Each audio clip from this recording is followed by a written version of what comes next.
We invite you now to join us for part 2 of our 5-part series to witness this peaceful and uplifting dialogue between Supreme Master Ching Hai, Reverend Michael Beckwith, Dr. Gabriel Cousins, and the participants of the first Jews Fast for Peace in Culver City, California on March 7, 2009. Thank you very much for spreading this message, by the way. So many people live in ignorance that this is all they need is to be enlightened by the information. So my question is that daily we hear reports about the polar ice sheets melting and predictions about the rise of the sea levels. Since we live near the ocean, what measures should we be taking to protect LA like Holland and other countries are doing? Good question, madam. Good. You've been choosing very well. Yeah, intelligent people. It is true that the statistic of the ice melt keep changing because they are being updated all the time. The reason is that they are unpredictable. You see, if the sea water is warmer, then the ice will be melted quicker. And once the ice melted, there's no reflection of the heat back into the space.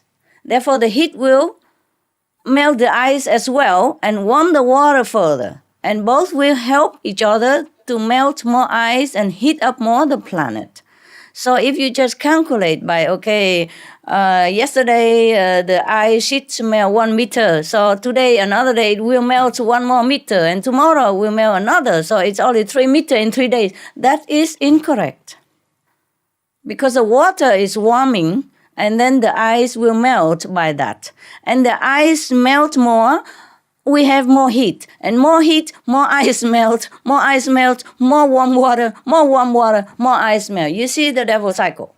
That's why the scientists could not predict it very well before, but they are very vigilant right now. They're keeping a good eyes on the situation. It's just that we don't do things fast enough. It's not just keeping an eyes on it. We have to do something. When we know the situation and we know the solution, we have to try quick. I wish we have the planet no matter what. I wish you live the way you live. I do not want just a small personal interference into your way of life. You all have free will and you have God inside. I have not much to say. Just if we know a solution, we just do it. If we love our planet, if we love ourselves and our children, any sacrifice we would do.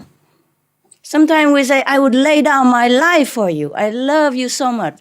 Parents, they love their children so much. Sometimes they sacrifice everything. They work hard. Yes, they sleep less.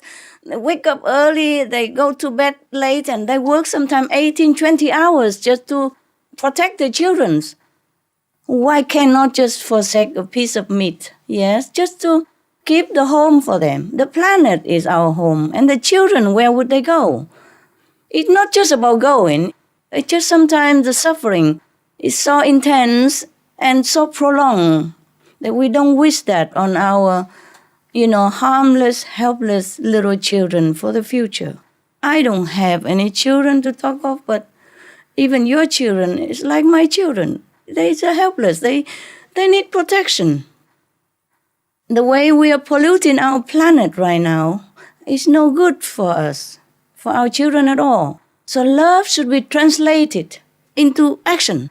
Even any sacrifice we do it, but it wasn't much of sacrifice because meat is not good for us in any case. If we eat meat and all that, it will be harmful to our health. So might as well leave it all together and we could save the planet that way. All evidence point out that meat is the number one cause of our planetary problem.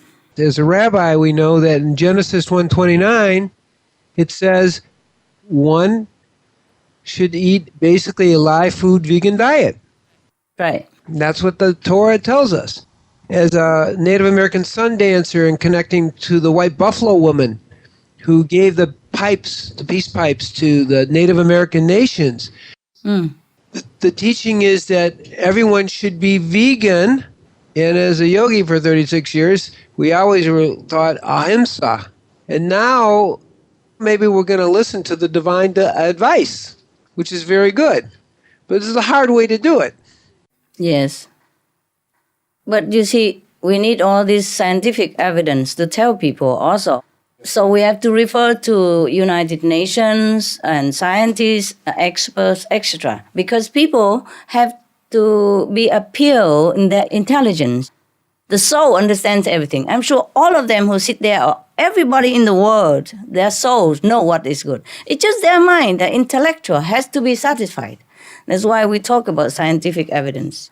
Like before, the United Nations predicted that, 1 meter sea level rise would be very catastrophic already and causing a lot of people to lose their homes. But just last month, scientists have learned that Greenland and Western Antarctica and Eastern Antarctica are all melting now, which had not been, factor updated before. Based on these findings, one scientist at the University of California, Santa Cruz, predicted a 5-meter sea level rise. And then another study say, no, that's not it. If all the Antarctica were to melt, which is melting now, if they all melted, then the sea level could rise up to 70 meters. Yeah, 210 feet. That's a lot. 21 floors. Can you imagine that? Where are we going with this kind of rising levels? Even if we dig a hole, nowadays they have something like, they make the hole, the tube ready for you like a room, and then you can put it in the earth to, to protect yourself from climate change, from gases and all that. But how we protect ourselves in this case, when the sea level rise 70 meters and bury everything in its wake, and no more food, no more agriculture, nothing, no animals even to eat. Even if we want to eat meat, there will be nothing left for us. So, you see, how can we take measures to protect Los Angeles, California, not from rising sea levels, but also other similar consequences of global warming? See, when the sea level rises, there will be more mosquitoes and diseases. Oh, not to talk about, we all die anyway. Not only the ice, you see, but also the permafrost will melt, which could potentially release billions of tons of methane gas from underneath, or hydrogen sulfide. We can die by inhaling just 1 second. So there's no way we can run away from this, except we turn to a virtuous way of life. Then we are connected with heaven, because heaven is virtuous and love and blessing. If we're connected with that, then we are one with that. Then we are protected ourselves, because we are one with heaven. Heaven is all-powerful, almighty. If we are connected with that almighty by being heavenly, having heavenly quality, then we back to our original source again. Then we are connected. Then we are also part of the Almighty. Then we are blessed and protected. I see no other way we can protect ourselves at all. If the sea were to rise, if all the gas were to be released from permafrost and underneath of the sea and from everywhere else, that's it. So now we come back to your suggestion that we have to go back to heavenly way of life. The heavenly way of life, that's exactly right. That's what fasting introduces you, because the voice of God does come through you when you fast. It comes to you regularly. But I mean, from people who are fasting, it starts to happen. We open up to the voice of God. We eat the voice of God into our existence. That's what we're feasting on. So it's good. And thank you for being here with us today. Many philosophers and spiritual teachers often talk about this particular time that we're going through as a challenging transition for humanity. Yes. That possibly lead to a tremendous spiritual evolution and elevation and awakening. What are some of your thoughts about that? Yes, sir. Well, I'm sure you know it yourself. You just want to ask for your audience. And It's good to get your opinion. you see, we are in a very dangerous situation right now. But I'm glad to tell you we have reached the critical mass. Can you believe?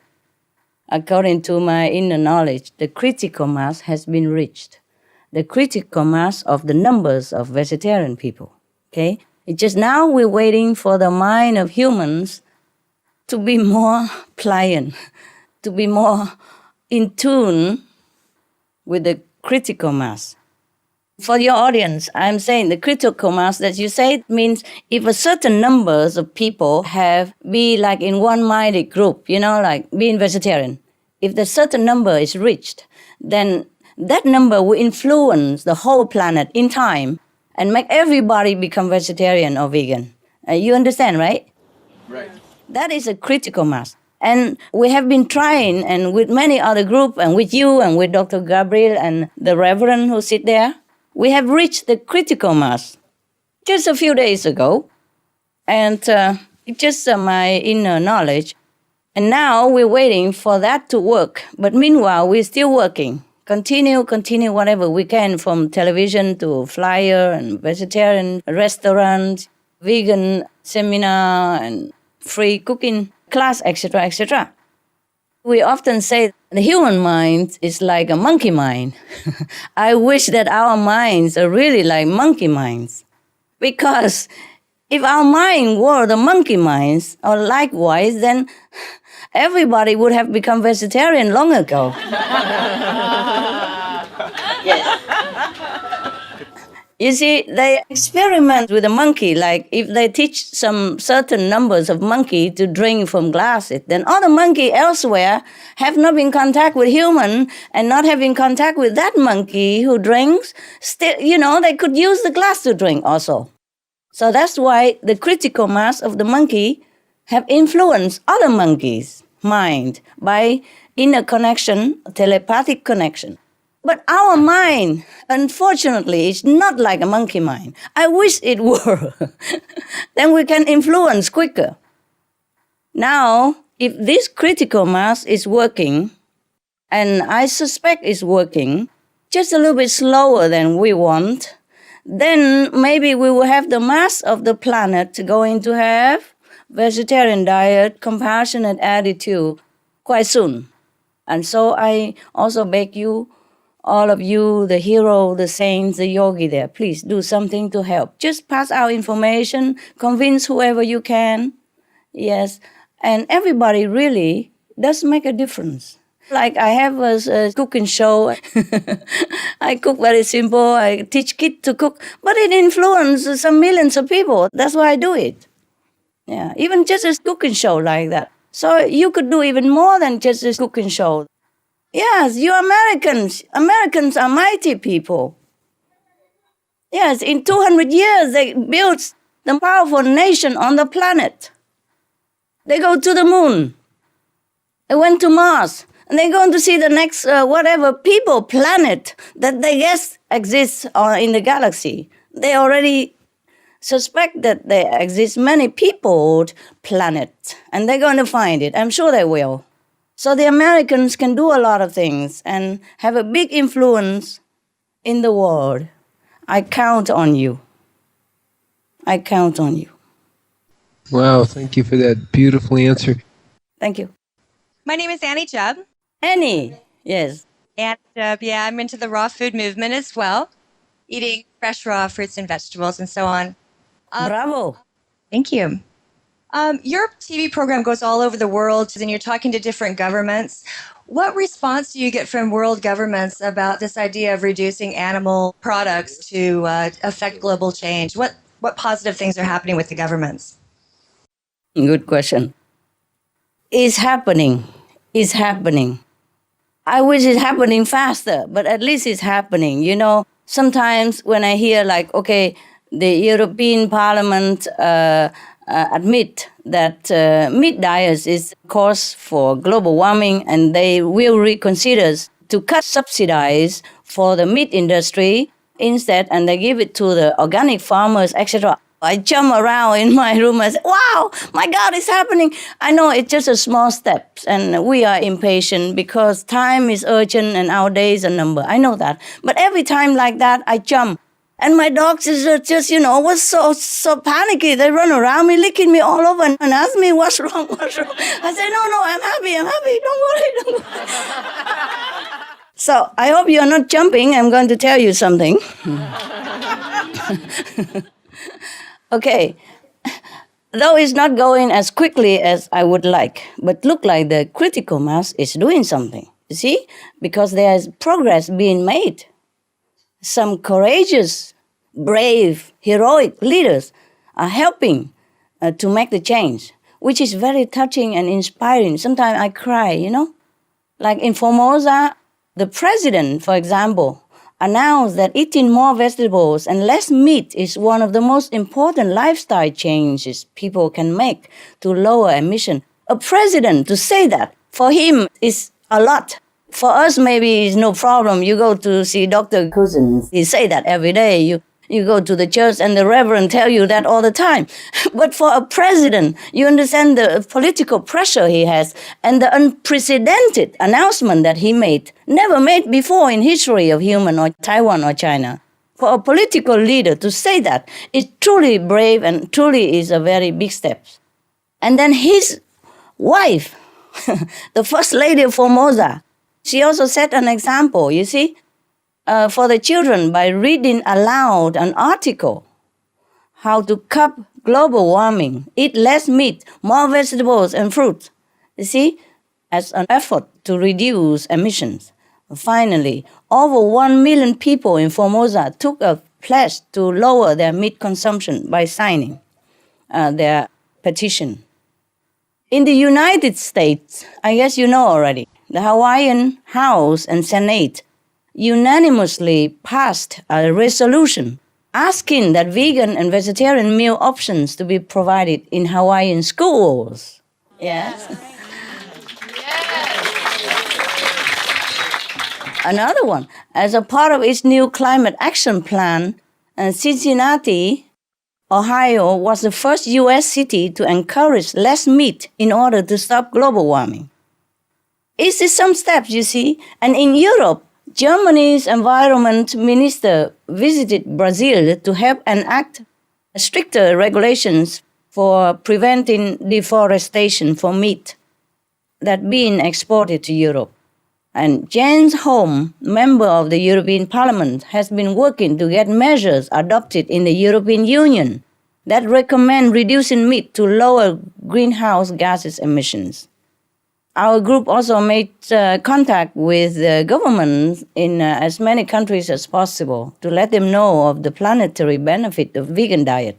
We encourage anyone who feels this same way to also reach out themselves and contact as many people as possible, including governmental representatives.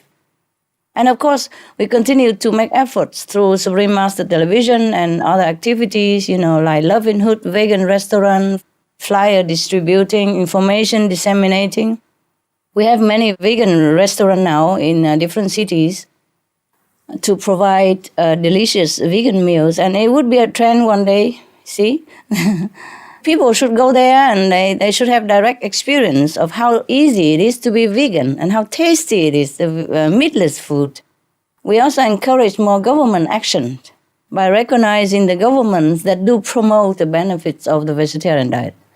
Recognizing this also helps the planet immensely. That's all we can do. Maybe could do more, but if you have any better idea, you would tell me what else to do. Well, thank you for sharing the good news. We appreciate Good news, eh? Yeah, yes. yeah. Yesterday, just some hours before this conference with you, I had an honor to be a guest at the Mexico SOS conference. And we had a video recorded support from the senator from the Philippines, from the legislator Taiwan, and from the vice president of the European Parliament. Vice president of European Parliament. He recorded a message to support us. Can you imagine? That's a big step, no? Yes, beautiful. Yeah, it's slow, but I wish more leaders would be so courageous like them. It will happen. It will happen. Oh, thank you. Thank you for your blessing.